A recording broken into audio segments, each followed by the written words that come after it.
So I'm getting ready to start developing a new Skillshare class, and this one is going to explore mark making with unconventional painting tools, which is really, really fun.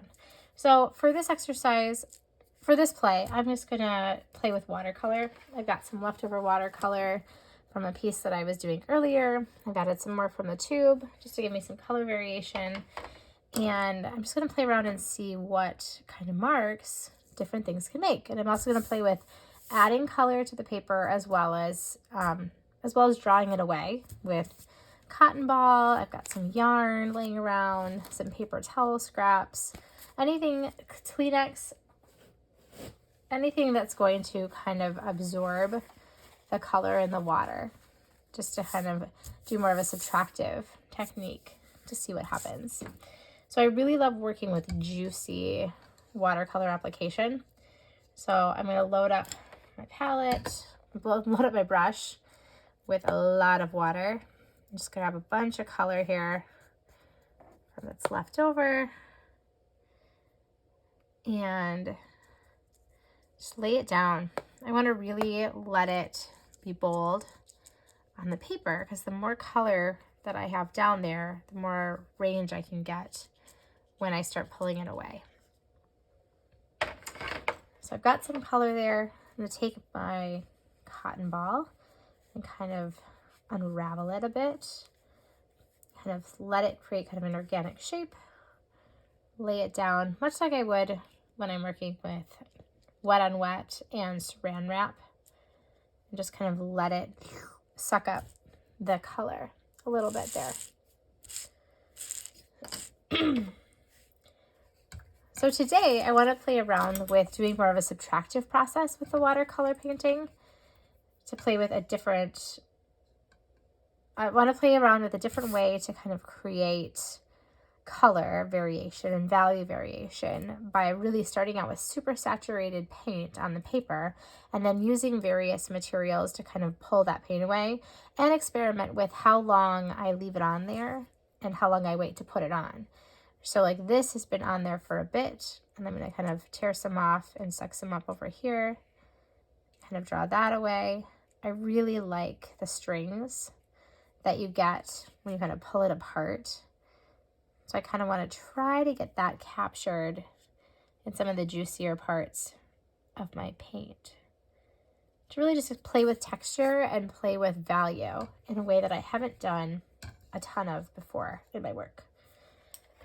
I'm also going to play around with loading up my brush with color, a lot of color. It's really getting a saturated petal going on my palette. And then going over the paper, kind of letting that color just play. And then I'm going to wash my brush and I'm going to give the paint a chance to dance. I just kind of drop in some water that it can kind of go out into.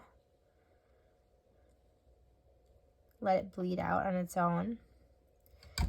And then I want to go in, this time I'm going to go in with my yarn. So I'm going to cut off some of my yarn.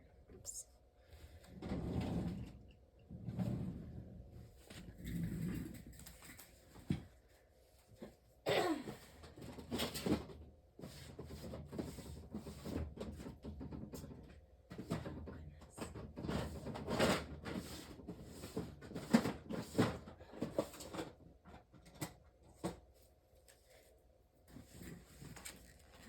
So I've got some really juicy blue down there. I added a little white to let it bleed out on the sides.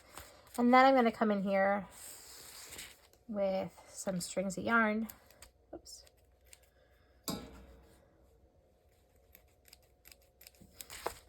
Get some different scissors.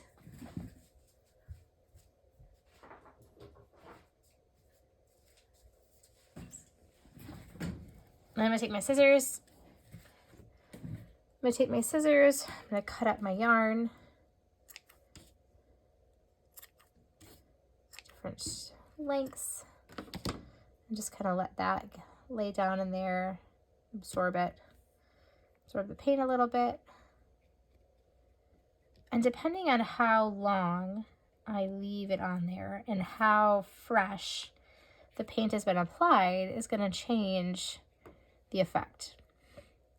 The yarn is going to be more subtle than the cotton, just by nature of the tightness of the threads of yarn versus the wispiness of the cotton. But let's start to see what we've got going on here. Pull that up. There's a little bit of texture happening. I am going to let it go all the way to dry to really see the effect. Big section. Not too much happening there. I bet the big one's got something cool happening.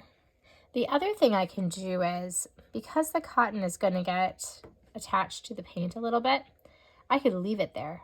I could let it be more of a mixed media piece. Ooh, that's cool. I really like that a lot. It changed the way the color went down. So because of the puddled areas, some of the color got completely pulled up to just a very muted aspect of what the colors kind of merged into, this very light orange. And then other parts, it kind of helps separate the more, the bolder red orange from the yellow ochre that I had mixed into that, which is pretty cool. I'm very excited about this. That is going to be super awesome to explore in some bigger pieces. And then with the yarn, if I pull it off too soon, it's just going to kind of create like a little ghost. Like in this one, I kind of made the strand, it made a darker form. It almost like drew the paint in. So we'll put that back and see what happens. So let's let that one dry and let's explore the cotton further because I'm really excited about what happened there. And I'm going to do it with some bolder colors so you can really see the experiment that's happening. I'm going to load up my brush with some green. Nice, bold, bold, bold green. And put that down. And I want to play with the two colors so I can see if I can recreate this. Because that's the thing, right? We experiment with different techniques and applications. And then the question becomes, can we do it again in our artwork? Or do we have to just let it be a happy accident and, never quite the same? So I'm going to rinse off my brush and set that over there. Then I'm going to get a new cotton ball.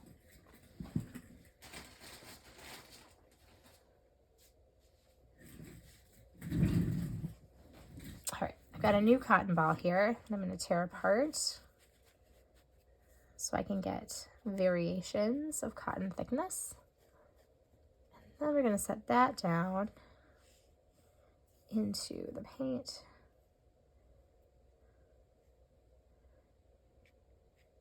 Pull it out more, gently press it in, and let it do its thing. Much like how we need to let the water do a lot of the work with watercolor, I'm going to let these application techniques kind of take control and not try to control them too much. Pull up some of this.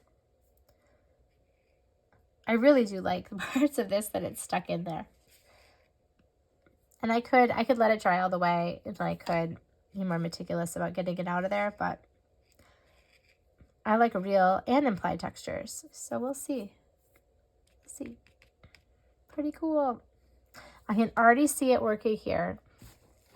I can already see it kind of pulling the color, which is really interesting. Get closer. So that would be super fun to see. Now let's take a look at the string, the yarn, where we're at. So it's interesting because the yarn has an opposite effect. Whereas the cotton kind of pulled the color out, the string is actually intensifying the color. So different materials, different effects, right? And this is still wet, the blue. So I could let it dry and take it further, but I'm content with that experiment. So we've got cotton, a cotton ball pulled apart, did that texture. We've got this happening with the yarn, as well as the juicy color areas versus juicy water areas. And then we're going to let this one keep rolling. For my next experiment, I want to play around with Kleenex and really kind of see the difference between blotting and creating and leaving it on there for longer as it pulls it off. And then if I crinkle it up in certain ways, how does that change it? So if I just tear off some pieces, put those down and let them absorb, we'll have one effect. And then you've always got the what's going to happen at the edges if it's all touched down. So those are just going to soak it up. This time I'm going to crinkle it up, and I'm just going to kind of quickly put it down and suck it up. Do a little bit longer, and then pull it up. Very cool. And then I can always keep painting back into this. It doesn't have to just be one texture and done.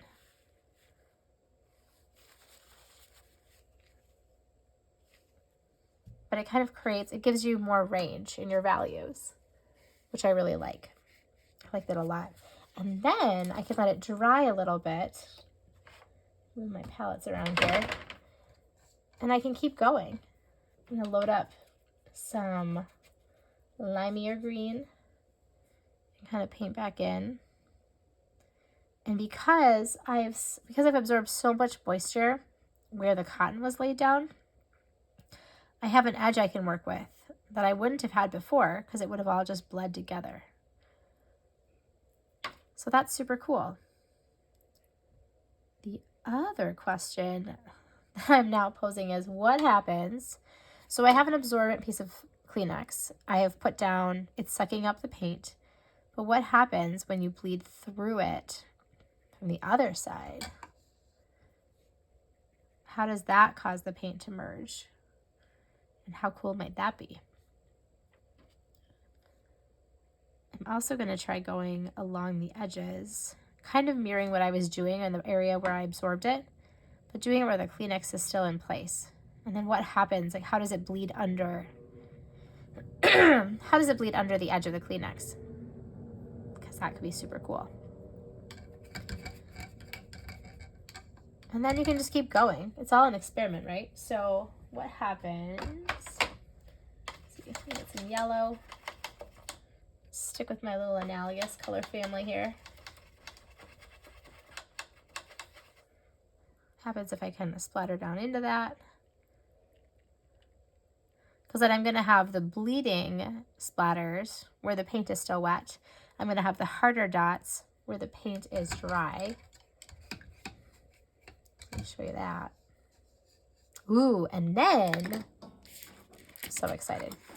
So we have the bleeding yellows where the paint was still wet. And we have the dots, the harder dots where the paint was drier because I absorbed it.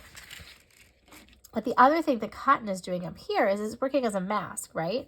Because if I put down some tape or put some paper over it, so I could take a piece of paper and I could load up my brush with some color.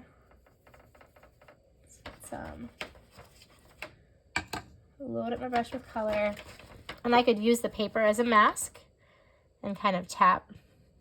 It's easier if you set it down. But I have stuff on this side. I don't want to get paint on the other side because I used it. Let me get a new sheet paper. Here we go. Let's do this. Put that down and let that paper towel kind of mask it. So that works as a mask, right? If I only want splatters in one section. Or this, the cotton ball is going to keep most materials from getting, most moisture from getting down through it. So if I load up my brush with, here, let's use some purple. Stay in the cool color family. What kind of splatter? Some purple down. Grab the wrong brush for this. That's okay. Doesn't want to do it. There it goes. That's where I should have gotten out my toothbrush to get a fine splatter. And then the only parts that the paint's going to go are the parts that are not covered by the cotton ball. And splatter down into here too for fun. can also tap it on the table for more extreme thing. So let's see what happens where the cotton, let's see what happens where the Kleenex was. So that, not terribly exciting. It's a little softer edge than where I deliberately painted it, where it bled kind of under the Kleenex. But it is really interesting that where the paint, it's really interesting that where the Kleenex stayed down the longest is darker than where I like pushed it down and used pressure and then took it off. Very interesting. Let's see over here. Color bled through as expected, right? But this is a very different application of that green than when I painted it directly down. And then let's check over here, our cotton. See what's happening.